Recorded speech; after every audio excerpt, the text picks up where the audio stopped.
diamanahkan kepada kita. Bapak Ibu, monitor apakah suara saya terdengar?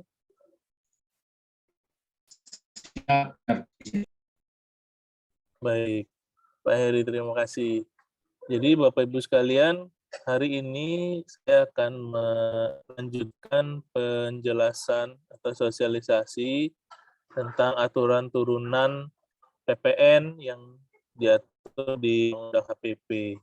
Jadi pada akhir Maret lalu itu memang muncul cukup banyak peraturan turunan ya PPN. Salah satunya itu salah duanya yang sudah disampaikan oleh Pak Muhammad tadi tentang kegiatan bangun sendiri dan PPN atas penyerahan barang hasil pertanian tertentu atau BHPT. Sebelumnya juga sudah disampaikan ada sosialisasi dari tim Pak Dasir dan Pak Andi tentang penunjukan pihak lain sebagai pemungut pajak, ya, kemudian perpajakan atas PMSE ya, Mas Dasir ya, kemarin ya. Hari ini akan saya jelaskan 2 PMK lagi, yaitu PMK 70 tahun 2022 tentang non jasa kena pajak, kemudian PMK nomor 71 tahun 2022 tentang penyerahan jasa kena pajak tertentu. Baik, Bapak Ibu sekalian, izinkan saya share screen ya tentang PMK 70. Sebentar.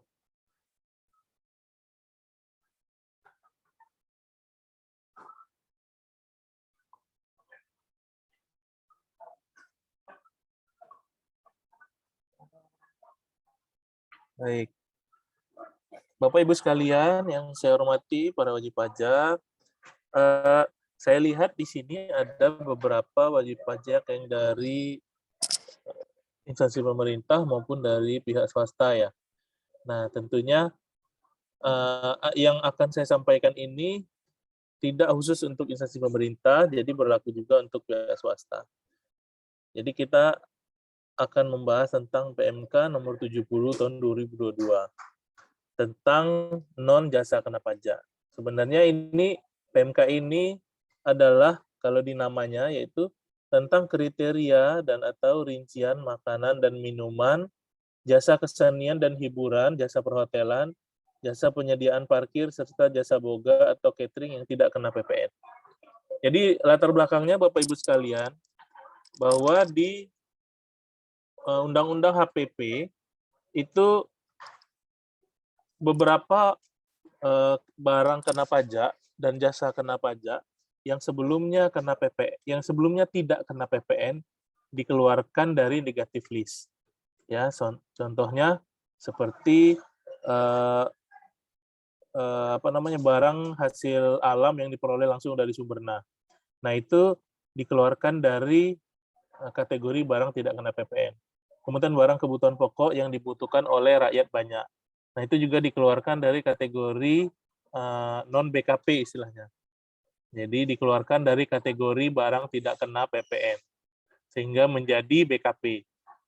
Nah, yang tinggal, yang masih masuk ke dalam negatif list, yaitu barang yang tidak kena PPN, itu tinggal barang makanan dan minuman yang disajikan di restoran ataupun sejenisnya, baik dikonsumsi di tempat ataupun tidak, yang disarankan oleh pengusaha jasa boga atau catering dan sejenisnya. Nah, kenapa masih tinggal di situ, masih masuk ke dalam negatif list? Nah, latar belakangnya adalah karena sudah merupakan objek pajak daerah.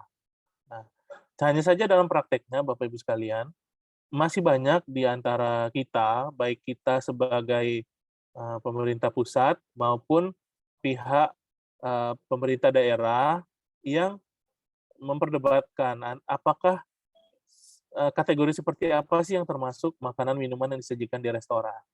Gitu. Apakah sebuah toko yang menjual makanan itu kategorinya restoran atau hanya sekedar toko makanan begitu. Kalau toko makanan kan sudah jelas dia maka objek PPN. Tapi kalau dia kategori restoran maka tidak bisa dikenai PPN di situ. Justru dia merupakan objek pajak daerah. Nah, keluarnya PMK ini justru untuk membuat jelas, memisahkan atau membuat terang yang mana yang objek PPN, yang mana yang bukan objek PPN. Yang melatar belakangnya adalah itu, sehingga akan diharapkan muncul rasa keadilan, kemudian kepastian hukum juga bagi wajib pajak. Jadi jangan sampai wajib pajak hari ini didatangi oleh orang KPP ya, harus bayar PPN, besoknya dia didatangi oleh pemerintah daerah karena disuruh bayar pajak restoran begitu. Sebenarnya bukan hanya barang kena pajak, di sini juga mengatur tentang jasa yang tidak kena PPN. Juga sama, membuat jelas. Kalau sebelumnya kan jasa kesenian dan hiburan itu termasuk ke jasa yang tidak kena PPN. Nah sekarang masih termasuk juga jasa tidak kena PPN, cuman jasa kesenian dan hiburannya seperti apa, begitu. Sebenarnya tidak kena PPN karena latar belakangnya adalah dia objek pajak daerah. Nah, jasa kesenian dan hiburan apa yang objek pajak daerah, jasa kesenian dan hiburan apa yang objek pajak pusat, gitu, sehingga wajib kena PPN. Nah, sehingga diharapkan ada keselarasan, ada antara objek PPN dan objek pajak daerah. Jadi nggak ada dispute lagi antara Pemda maupun KPP untuk mengenakan pajak atas suatu transaksi begitu ya. Sehingga diharapkan akan objek PPN itu semakin kuat dan menghindari pengenaan pajak berganda. Karena salah satu prinsip dari pemungutan PPN di Indonesia, Bapak Ibu sekalian, adalah menghindari pajak berganda, baik antara pemerintah pusat dengan daerah maupun antara negara Indonesia dengan negara lain. Gitu Bapak Ibu. Nah, dasar hukumnya adalah pasal 4A Undang-Undang Nomor 8 tahun 1983 tentang PPN. Ya, sebagaimana telah diubah terakhir dengan Undang-Undang Harmonisasi Peraturan Perpajakan. Jadi pasal 4A ini, Bapak Ibu, kalau perhatikan di undang-undangnya, itu berisi tentang barang dan jasa yang tidak kena PPN. Sebelumnya banyak, sekarang sudah banyak yang dihapus. Barang yang tidak kena PPN sekarang tinggal makanan minuman yang disajikan di restoran dan uang, ya, uang surat berharga yang menjadi cadangan devisa negara. Kalau jasa itu juga sudah banyak berkurang, sekarang tinggal jasa keagamaan dan jasa pemerintahan dan lain-lain. Sudah banyak yang dihapus dari negative list. Nah, di sini, di slide ini kita bisa lihat bahwa bukan objek PPN ya, adalah barang yang meliputi makanan minuman disajikan di hotel, restoran, rumah makan, warung, dan atau sejenisnya, ya, yang diserahkan oleh pengusaha boga atau catering. Sudah jelas, ini bukan objek PPN. Kemudian jasa yang bukan objek PPN, yaitu jasa kesenian dan hiburan, jasa perhotelan, jasa penyediaan tempat parkir, serta jasa boga atau catering. Nah, jika tanpa ada peraturan Menteri Keuangan ini, nah kita akan bingung nih. Makanan dan minuman disajikan di hotel seperti apa yang tidak kena PPN? Kemudian restoran itu seperti apa sih? Rumah makan itu seperti apa? Warung seperti apa? Kalau kita bilang, kalau sepengetahuan kita, restoran itu adalah tempat yang menyediakan makanan, ya, yang di mana pengunjung atau konsumen itu makan di tempat atau bawa pulang. Nah, jadi dan di sana ada fasilitas makan, gitu ya, meja, kursi, peralatan makan. Nah, tapi Bapak Ibu jangan lupa bahwa sekarang banyak restoran yang tidak melayani makan di tempat, ya. Misalnya hanya khusus melayani take away, gitu ya. Nah, itu seperti apa? Jangan-jangan nanti kalau patokan kita hanya, oh kalau itu ada meja kursinya maka itu termasuk restoran. Nah, gimana kalau dia misalnya berupa truk, gitu ya, atau di truk atau di kaki lima yang hanya melayani bungkus atau bawa pulang. Kan itu tidak ada kursinya, tidak ada mejanya, tidak ada peralatan makan. Apakah itu termasuk restoran? Nah, itu akan kita perjelas di PMK ini. Ini jasa kesenian dan hiburan seperti apa yang tidak kena PPN? Jasa perhotelan seperti apa yang tidak kena PPN? Apakah seluruh jasa yang diberikan oleh hotel itu tidak kena PPN? Nah, diperjelas di PMK ini. Nah, Bahasa undang-undangnya seperti ini Bapak Ibu, untuk makanan dan minuman ya, kita bahas satu-satu. Tidak kena PPN itu untuk penyerahan makanan dan minuman yang disajikan di restoran, ya, rumah makan, warung dan sejenisnya yang menyediakan layanan penyajian makanan dan atau minuman yang paling sedikit berupa penyediaan fasilitas meja, kursi dan atau peralatan makan dan minum, baik yang dikonsumsi di tempat atau tidak. Kalau kita lihat di yang pertama masih belum jelas. Penjelasannya di yang kedua, sangat jelas sekali di yang kedua. Yang diserahkan oleh pengusaha jasa boga atau catering yang paling sedikit melakukan kegiatan pelayanan, yaitu penyediaan bahan baku dan bahan setengah jadi, pembuatan, penyimpanan, serta penyajian berdasarkan pesanan. Nah, kemudian penyajiannya di lokasi yang berbeda dengan lokasi di mana proses pembuatan atau penyimpanannya dilakukan, serta penyajian dilakukan dengan atau tanpa peralatan atau petugasnya. Nah, intinya di sini Bapak Ibu. Nah, kita kategori restoran atau tidak itu, apakah makanannya itu berdasarkan pesanan atau tidak. Nah, jadi kalau misalnya ada sebuah toko, ya, sebuah kios makanan, warung, yang di sana itu sudah dijual makanan, tapi pengunjung yang beli tinggal beli saja, tidak memesan gitu ya. Contoh seperti kalau di Jambi itu toko kue, ya, toko roti. Seperti misalnya Bread Talk gitu. Kalau di WTC itu ya ada Bread Talk atau kemudian bakery begitu. Itu pengunjung hanya tinggal membeli makanan yang sudah disajikan, yang sudah dibuat.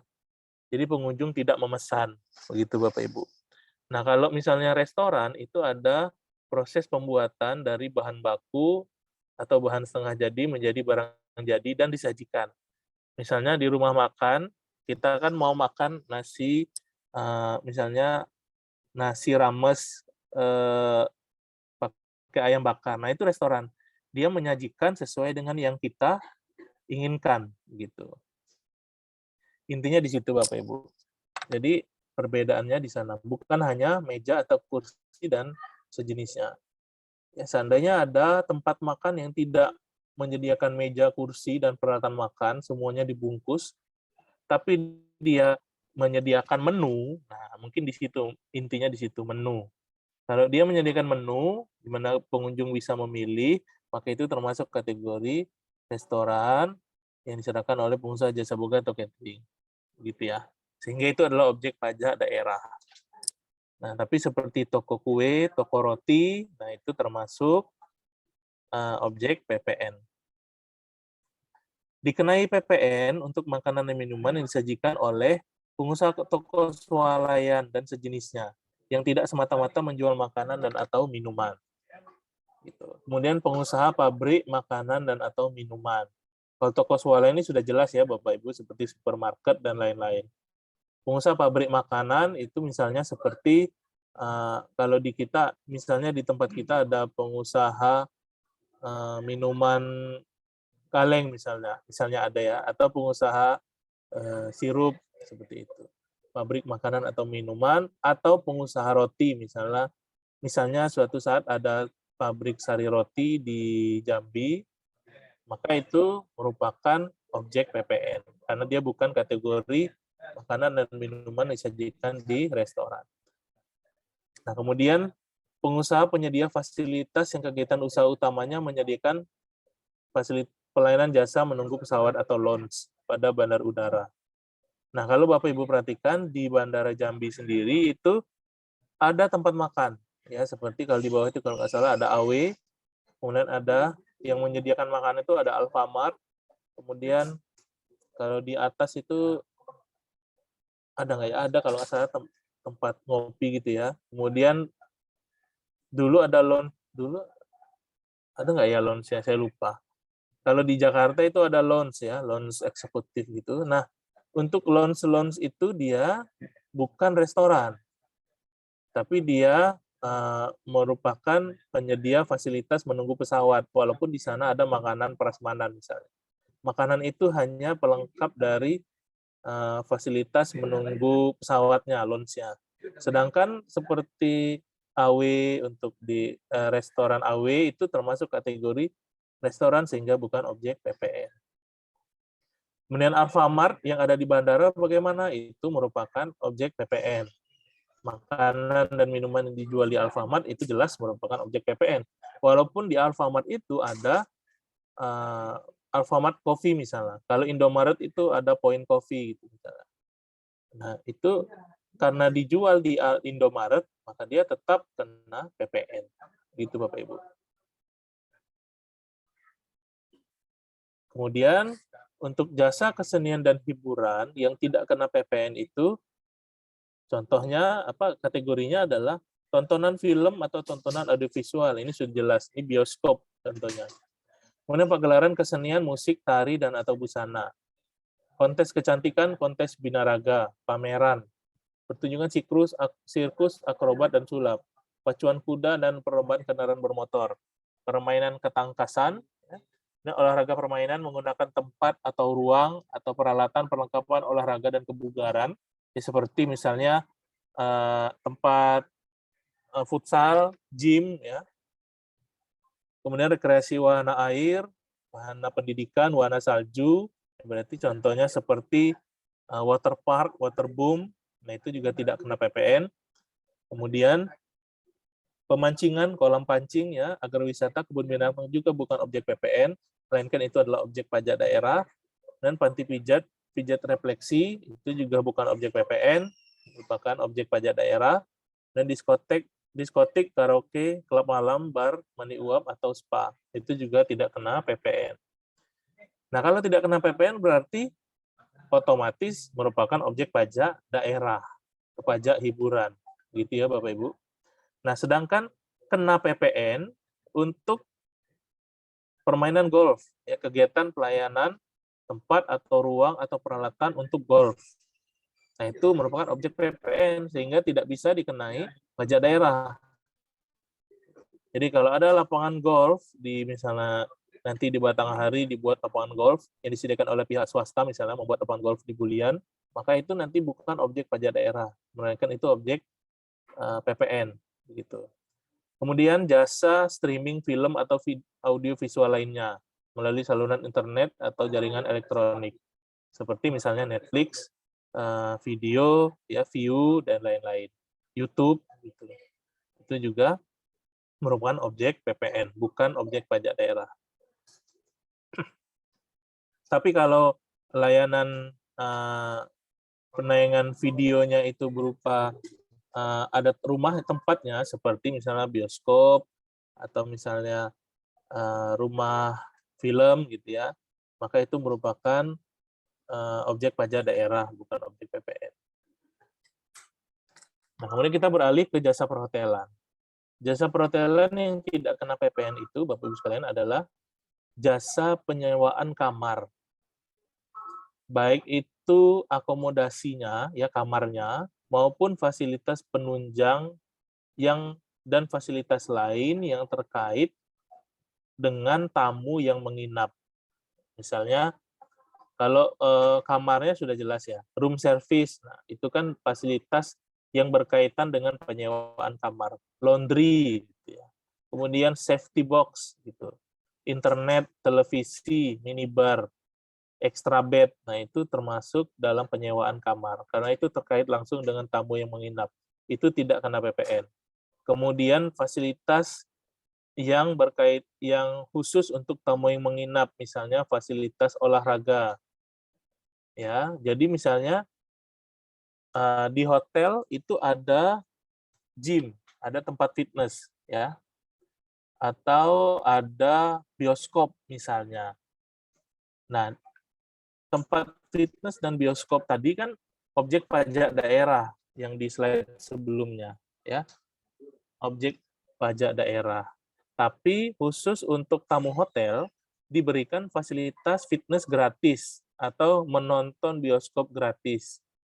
Nah, fasilitas tersebut untuk tamu hotel tersebut tidak kena PPN karena sudah dikenakan pajak hotel begitu. Ya. tapi hanya fasilitas untuk tamu menginap. Atau misalnya transportasi antar jemput bandara. Misalnya.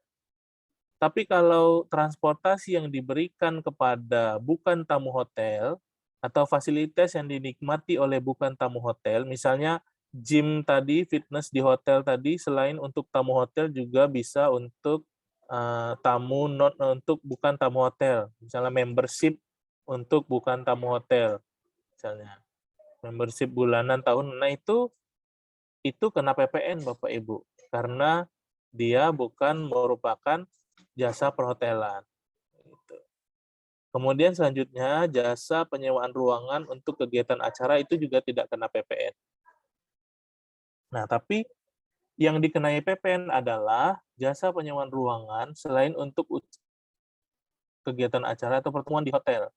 Misalnya penyewaan ruangan untuk ATM. Misalnya ada pihak swasta membuat hotel, di sana juga dibuat ATM. ATM kan disewakan ke bank-bank, gitu ya. Maka itu objek PPN.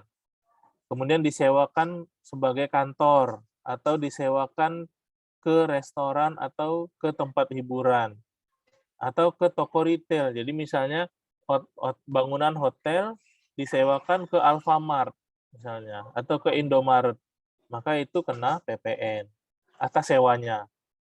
Nah, kemudian penyewaan unit ruangan termasuk tambahannya di apartemen, kondominium, dan sejenisnya yang didasarkan atas izin usahanya. Karena ada apartemen khusus untuk sewa, Bapak Ibu. Nah, itu juga bukan jasa perhotelan. Gitu. Kemudian jasa biro perjalanan atau perjalanan wisata yang diselenggarakan oleh jasa perhotelan. Misalnya seperti hotel membuka biro tour and travel. Gitu. Nah, atas jasa biro perjalanannya itu bukan termasuk kategori jasa perhotelan, sehingga dikenai PPN. Itu sudah cukup jelas, Bapak Ibu, di sini. Yang mana termasuk kategori jasa perhotelan, yang mana yang tidak kategori jasa perhotelan. Nah, kemudian berikutnya, jasa penyediaan tempat parkir. Itu juga tidak kena PPN. Meliputi penyediaan atau penyelenggaraan tempat parkir, serta pelayanan memarkirkan kendaraan atau valet parking. Itu tidak kena PPN, melainkan ini objek pajak daerah. Tapi dia menjadi kena PPN kalau parkir tersebut dikelola oleh pihak lain. Misalnya, ada lahan parkir yang diserahkan pengelolaannya kepada pihak ketiga, maka itu menjadi objek PPN. Misalnya seperti secure parking atau apa begitu. Nah, itu menjadi objek PPN karena dia mengelola tempat parkir. Kita menyerahkan tempat parkir untuk dikelola pihak ketiga. Nah, itu merupakan objek PPN. Tapi kalau kita menyediakan tempat parkir, ya itu bukan yang kita kelola sendiri, itu tidak kena PPN. Melainkan itu objek pajak daerah. Gitu. Nah, untuk PMK 70 hanya itu saja yang kita bahas, yaitu tentang makanan dan minuman tadi, jasa kesenian dan hiburan, jasa perhotelan, serta jasa penyediaan tempat parkir. Hanya itu saja, Bapak Ibu. Tapi ini sering menjadi permasalahan, misalnya makanan dan minuman. Misalnya ada pemerintah daerah mau mengadakan rapat misalnya ya. Pemerintah daerah mengadakan rapat, konsumsinya dia beli di restoran atau rumah makan. Nah, itu tidak ada PPN-nya. Jadi jangan pungut PPN-nya di situ. Tapi kalau kita Pemda mengadakan rapat itu di beli konsumsi di toko kue. Nah, itu pungut PPN-nya gitu. Kemudian ada Pemda atau kita pihak yang mengadakan rapat di hotel begitu ya. Nah, atas sewa tempat itu bukan objek PPN. Jadi tidak ada PPN-nya. Gitu. Tapi kalau kita misalnya menginap kemudian sewa kendaraan dari hotel, maka itu ada PPN-nya. Ya Bapak Ibu, misalnya Pemda mengadakan acara di hotel, tapi dia menyewa mobil hotel untuk transportasi yang di sana juga tidak hanya dipakai oleh tamu hotel. Nah, itu termasuk sewa yang kena PPN. Itu Bapak Ibu, sudah jelas seperti itu. Walaupun yang menyerahkan adalah pengusaha jasa perhotelan. Kemudian peraturan selanjutnya yang akan saya bahas adalah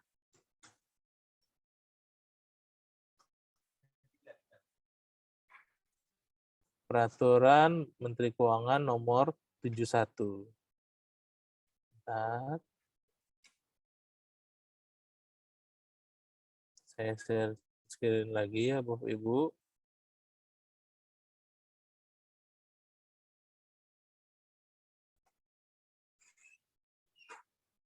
Ya.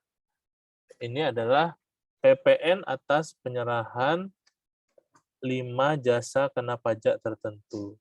Ya Bapak Ibu jangan pusing, di PPN itu banyak istilah tertentu begitu.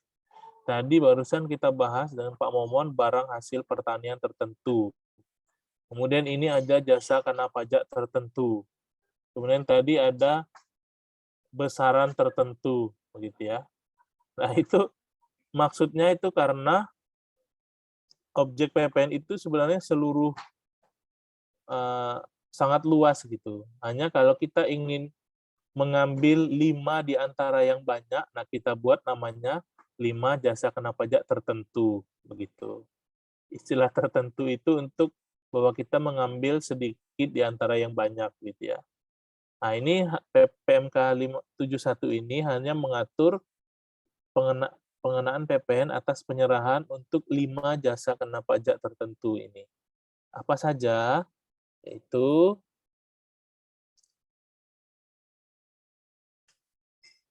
latar belakang PMK-nya juga sama seperti tadi. Pada intinya ini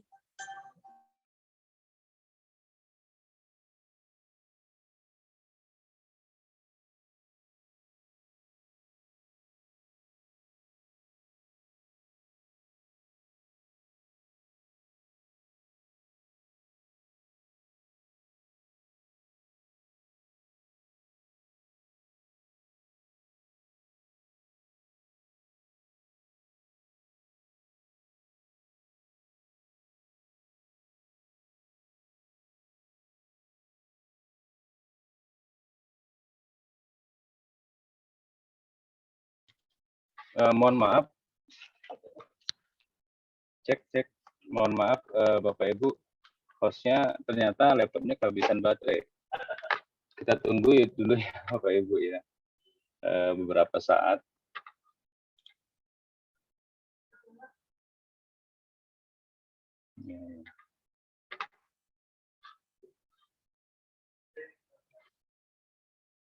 Masih lama Pak Agung? Oke. Kita tunggu sebentar ya Bapak Ibu ya.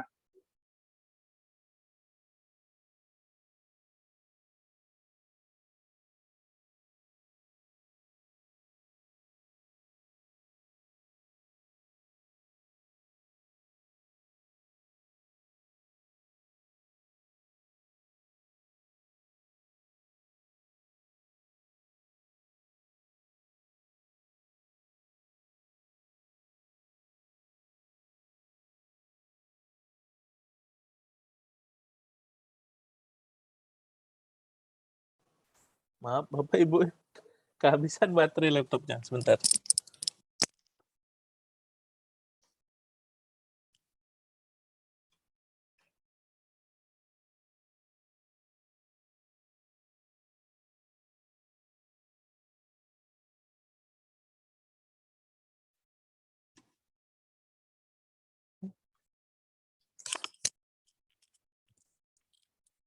Ya, ternyata laptop saya tidak sekuat itu baterainya.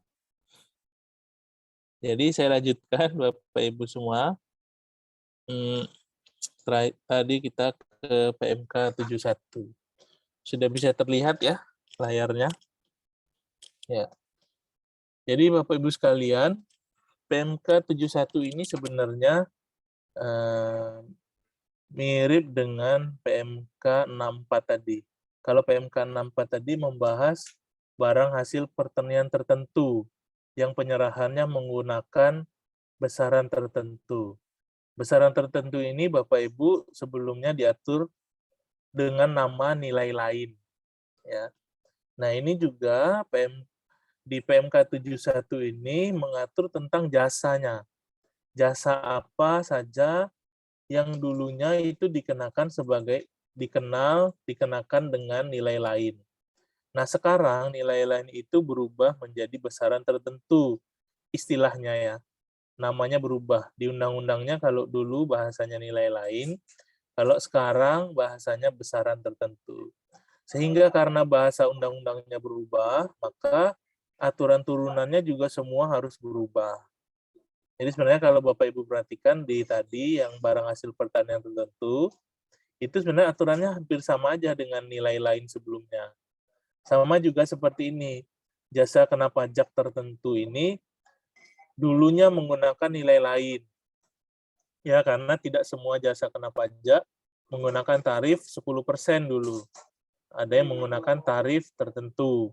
Nah, sekarang untuk jasa kena pajak tertentu ini, dia menggunakan tarif dengan besaran tertentu. Nah, karena latar belakang PMK ini adalah menyesuaikan terhadap ketentuan PMK 75 tentang nilai lain. Kemudian di pasal 8 tentang kriteria rincian jasa keagamaan yang tidak kena PPN. Kemudian juga menyesuaikan tentang menyesuaikan pasal 13 ayat 5 PMK 6 2021 tentang penghitungan PPN sehubungan dengan penjualan pulsa, kartu perdana, token, dan voucher di PMK 6 2021. Jadi penyesuaikan terhadap ketentuan-ketentuan ini. Dasar hukumnya adalah di pasal 16G Undang-Undang Harmonisasi Peraturan Perpajakan. Yaitu, nah, ini juga sama barang hasil pertanian tadi, di sini juga dasar hukumnya. Bahwa ketentuan lebih lanjut mengenai peredaran usaha tertentu, jenis kegiatan usaha tertentu, jenis barang kena pajak tertentu, jenis jasa kena pajak tertentu, dan besaran PPN yang dipungut atau disetor sebagaimana dimaksud dalam pasal 9A ayat 1 diatur dalam peraturan Menteri. Nah, inilah yang saya bilang Bapak Ibu, saya juga awal-awal bingung nih. Dalam satu pasal itu banyak sekali istilah-istilah tertentunya ya. Di sini ada jenis usaha tertentu, kegiatan usaha tertentu, barang kena pajak tertentu, jenis jasa kena pajak tertentu. Nah, besaran tertentu itu, jadi pengusaha kena pajak yang melakukan penyerahan 5 jasa kena pajak ini, ya kalau saya bilang ini, berarti yang diatur di PMK ini, itu memungut dan menyetor PPN-nya dengan besaran tertentu. Apa yang membedakan antara nilai lain dan besaran tertentu? Nah, kalau sebelumnya ini adalah bahasanya nilai lain. Kalau dulu, misalnya penyerahan jasa kena pajaknya 1 juta, DPP-nya berupa nilai lain sebesar 10%, ini aturan yang lama. Maka DPP-nya 10% dari 1.100.000. PPN-nya 11% dari 100.000. Sama dengan 11.000. Jadi dahulu nilai lain itu DPP-nya adalah nilai lain dikali jasanya, nilai penggantiannya. Nah, dan aturan lama penjual dapat mengkreditkan pajak masukan. Aturan yang baru di besaran tertentu yaitu penyerahannya 1 juta, DPP-nya tetap 1 juta. Dasar pengenaan pajaknya tetap 1 juta. Sehingga PPN-nya, yang dengan besaran tertentu. Sehingga PPN-nya 1,1% dikali 1 juta. sama 11.000. Dengan besaran tertentu, penjual tidak dapat mengkreditkan pajak masukan. Jadi kalau sebelumnya dengan nilai lain, di fakturnya itu ada harga jual atau penggantiannya 1 juta. Kemudian ada DPP-nya, DPP-nya 100.000. Kemudian PPN-nya 11.000. Dengan besaran tertentu, di fakturnya itu harga jual atau penggantiannya 1 juta, DPP-nya tetap 1 juta. Nah, PPN-nya yang 1,1%. Jadi tarif PPN-nya yang di sini berbeda. Gitu ya. Walaupun PPN-nya tetap sama 11.000. Tapi di sini penjual tidak dapat mengkreditkan pajak masukannya. Apa saja di antara 5 jasa kena pajak tertentu ini yang menggunakan besaran tertentu, yaitu jasa pengiriman paket pos, jasa pengiriman paket ya atau pos, seperti misalnya Tiki, JNE, ya, pos, kemudian JNT ya, dan sebagainya. Besaran tertentunya berapa? Yaitu 1,1% dari jumlah yang ditagih atau yang seharusnya ditagih. Kalau dahulu aturannya bagaimana? Dahulu aturannya DPP-nya itu nilai lainnya itu 10% dari jumlah yang seharusnya ditagih. Tarif PPN-nya tetap 10%, sehingga tarif efektifnya 1%. Kalau sekarang langsung 1,1% dari jumlah yang ditagih. Kemudian yang kedua, jasa yang kedua yang menggunakan besaran tertentu 1,1% adalah jasa biro perjalanan wisata dan atau jasa agen perjalanan wisata yang berupa paket wisata, pemesanan sarana angkutan, dan pemesanan sarana akomodasi yang penyerahannya tidak didasari pada pemberian komisi atau imbalan atas penyerahan jasa perantara penjualan. Ya, itu besarannya 1,1%. Ini berlaku baik yang konvensional maupun yang elektronik. Misalnya jasa paket wisata, misalnya tour and travel begitu, itu 1,1%. Maupun yang elektronik, misalnya apa? Seperti Traveloka, kemudian Agoda dan lain-lain. Gitu. Nah, kemudian yang ketiga, jasa freight forwarding, jasa transportasi. Yang di dalam tagihan jasa pengurusan transportasi terdapat biaya transportasi.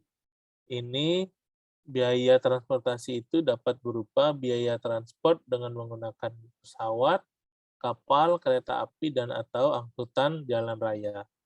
Itu juga jumlahnya 1,1% besaran tertentunya. Kemudian yang keempat, jasa pemasaran dengan voucher. Ya, jasa pembayaran terkait dengan distribusi voucher. Ya.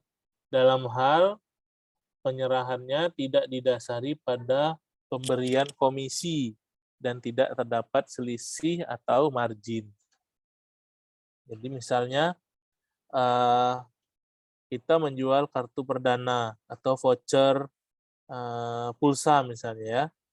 Ada toko dengan voucher pulsa gitu, atau ada perusahaan yang usahanya adalah menjual voucher pulsa.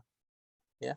Kalau dia menjual dengan tidak margin, ya, tidak terdapat selisih margin, ya itu maka PPN-nya 1,1% dari harga jual vouchernya. Gitu.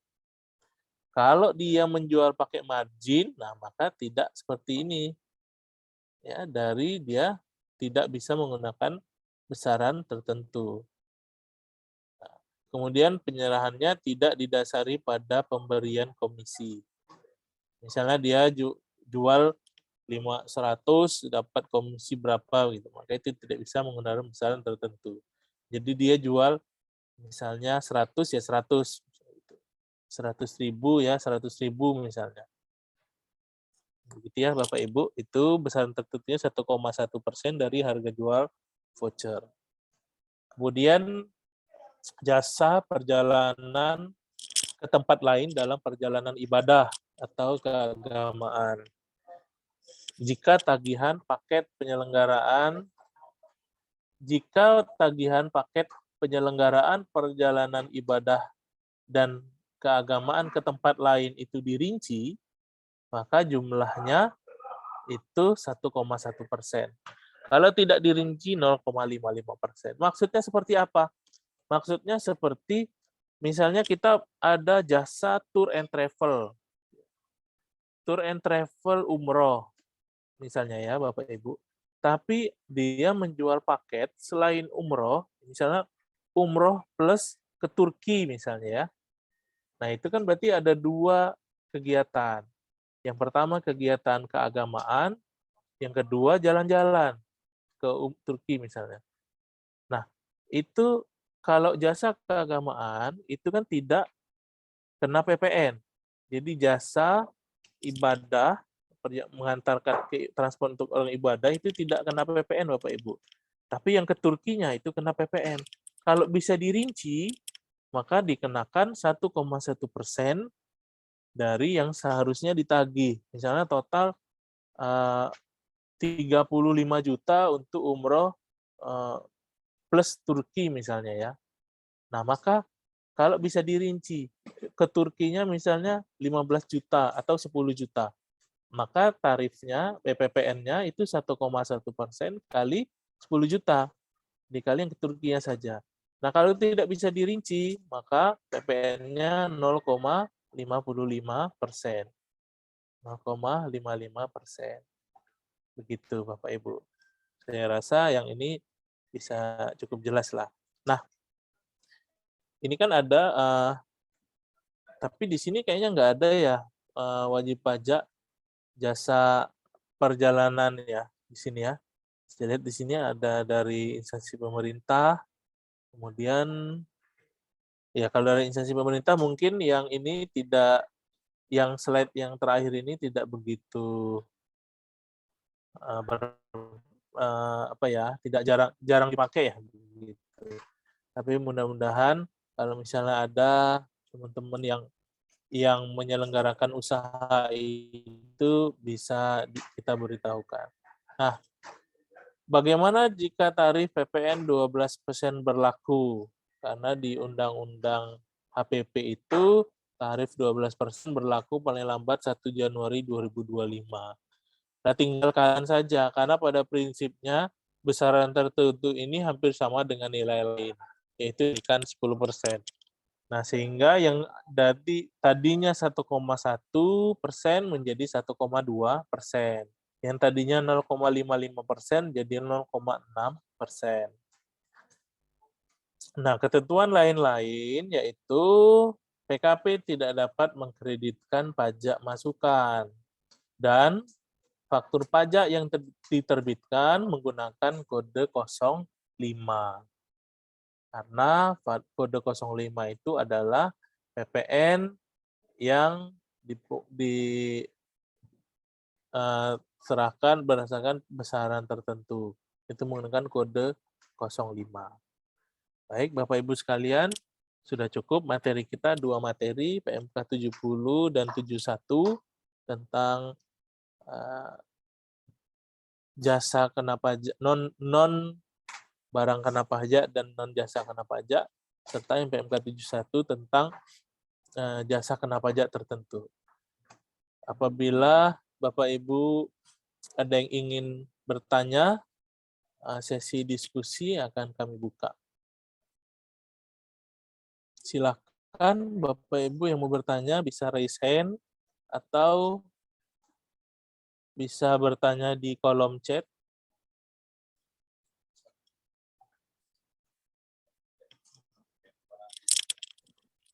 Ini nggak bisa buka lagi karena join ulang. Ada pertanyaan tadi ya? Ya. Mas Dasir mungkin bisa buka. Baik, Bapak Ibu, demikian pemaparan dari Bapak Agung ya terkait dengan PMK 72 ya Pak Agung ya. 70 dan 71. Nah, di kolom chat tentunya ini ada satu pertanyaan ya dari Ibu Maria Mariani ya. Pagi Pak, Pak mau tanya bagaimana perhitungan kalau dari agen LPG 3 kg ke pangkalan LPG Pak. Ini ke PMK 62 nanti kayak minggu depan ya Pak Agung ya. Untuk perhitungan PPN atas penyerahan LPG ya. Ya, hari Senin ya. Hari Senin ya Bu Maria. Nanti sama Pak Dasir dan Pak Andi ya pematerinya. Ya. Hari ini khusus untuk membahas masalah PPN KMS ya Pak Agung ya. Ya, KMS, kemudian barang hasil pertanian tertentu, kemudian yang objek pajak daerah tadi, serta yang jasa kena pajak tertentu. Betul. Mungkin di sini ada beberapa teman-teman bendahara ya, instansi pemerintah. Mungkin yang perlu saya tekankan yang tadi, yang PMK 70, yang makanan minuman yang disajikan di restoran, kemudian jasa perhotelan dan lain-lain. Itu concernnya untuk yang teman-teman dari instansi pemerintah. Betul Pak Agung, betul. Ya, kemudian yang ini ya teman-teman dari industri sawit ada nggak di sini? Nah, kemarin banyak pertanyaan tentang yang barang hasil pertanian tertentu. Misalnya yang sebelumnya menggunakan nilai lain ya, PMK 89, sekarang kan harus menggunakan nilai lain kan sudah nggak ada, jadi sekarang harus menggunakan besaran tertentu namanya. Nah, itu apakah menggunakan tarif faktur 05 atau 03 begitu. Nah, sudah jelas ya di dalam Per 03 maupun di dalam PMK 64 itu juga bahwa untuk penyerahan yang dilakukan ke industri pengolahan, maka industri pengolahan tersebut ditunjuk sebagai pemungut. Nah, berarti penyerahan kepada pemungut selain bendaharawan menggunakan faktur 03. Nah, jadi faktur 05-nya dipakai untuk kapan? Dipakai kalau menyerahkan barang hasil pertanian tertentu tadi ke selain pemungut, misalnya antara swasta dengan swasta, bukan swasta dengan swasta, maksudnya bukan ke industri pengolahan begitulah ya. Misalnya tadi ada ilustrasi yang kedua di slide-nya, kalau saya boleh lihat, boleh share ya, ntar.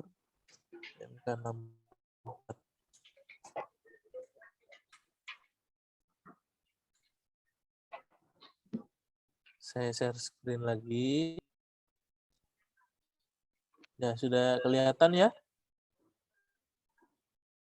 Oke. Sudah. Nah, di ilustrasi yang pertama, itu kan di ilustrasi yang pertama ini dia pengusaha tebu menyerahkan tebunya ke perusahaan gula. Nah, berarti ini fakturnya 03. Sedangkan di ilustrasi yang kedua, nah, PT Kofiku bergerak di industri pengolahan kopi. Nah, dia melakukan penyerahan biji kopi kering. Nah, kalau penyerahannya ini kepada pihak lain selain industri pengolahan, maka dia menggunakan kode faktur 05. Apakah mungkin? Mungkin. Misalnya pengusaha sawit DO menyerahkan kepada DO lagi baru kepada PKS gitu. Nah, itu pakai 05 dia. Kalau langsung ke pabriknya dia pakai 03 fakturnya. Itu aja. Mungkin benar nggak Mas Dasir? Mungkin ada yang mau dijelaskan lagi tambahan. Benar, udah cukup itu kok. Ya. Udah cukup Agung. Udah pas. Siap. Yang lain Bapak Ibu ada yang mau ditanya silakan. Pak Momon ini kebetulan lagi ada tugas di bawah, ada tamu jadi nggak bisa mengikuti kita sampai selesai. Bapak Ibu yang ingin bertanya silakan raise hand atau di kolom chat.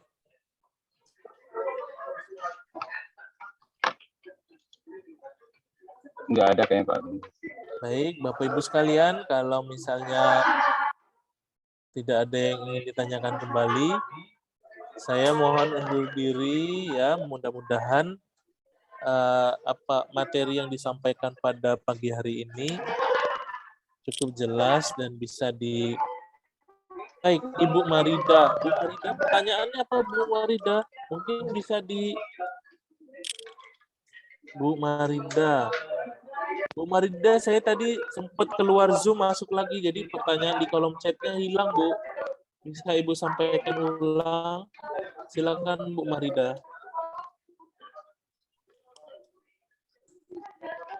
Bisa di-unmute Bu Marida? Oh, Enggak ada nih. Ada nih. Ada.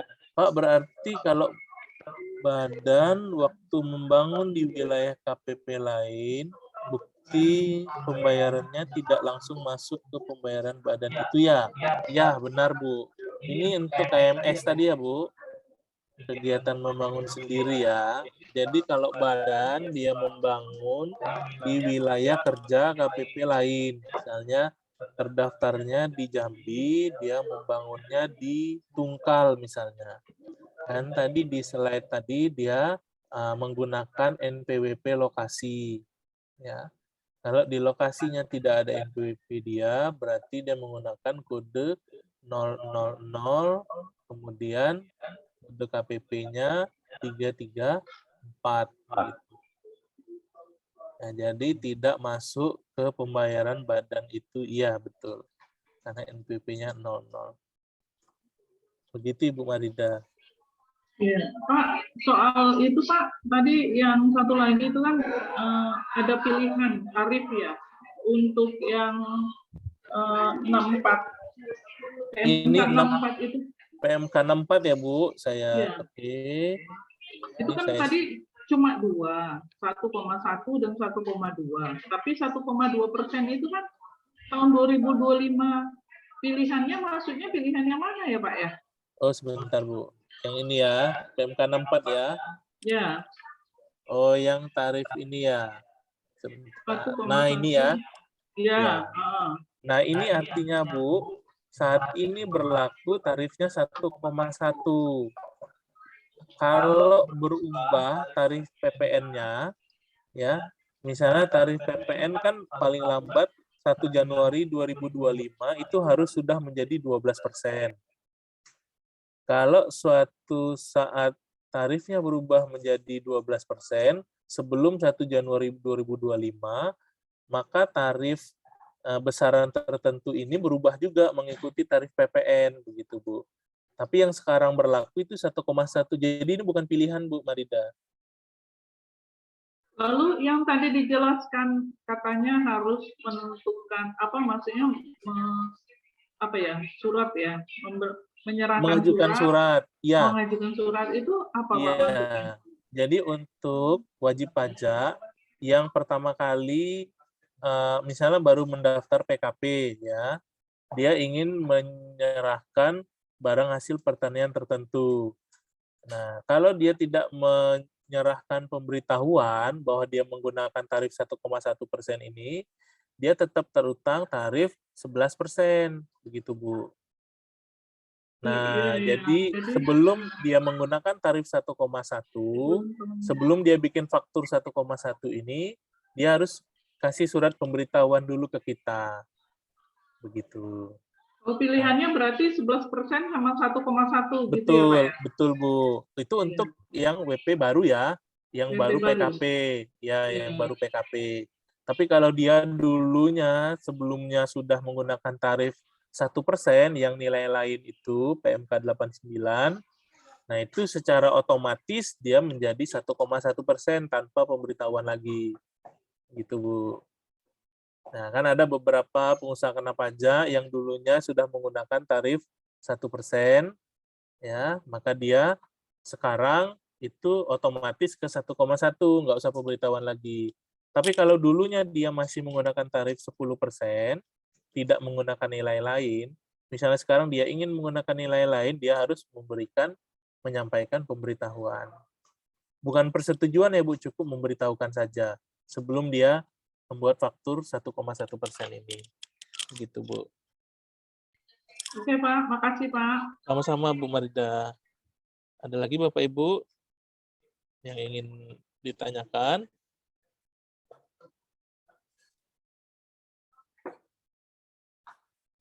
Baik, kalau tidak ada Bapak Ibu, saya cukupkan sampai di sini. Nanti hari Senin kita ada lagi kelas pajak online juga melalui Zoom, yaitu kita akan membahas tentang penyerahan LPG tertentu ya. Kemudian penyerahan hasil tembakau ya Mas Desir. Hasil tembakau, kemudian penyerahan hasil tembakau enggak ya? Penyerahan kendaraan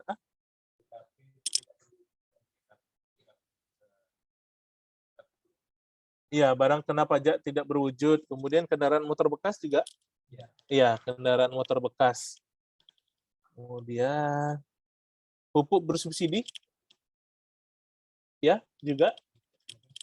Ya, nanti sekaligus. Perdagangan aset kripto juga. Ya, ada enggak ya? Enggak ada ya? Ya, ada 4 lagi Bu, peraturan Menteri Keuangan yang hari Senin akan kita sampaikan juga.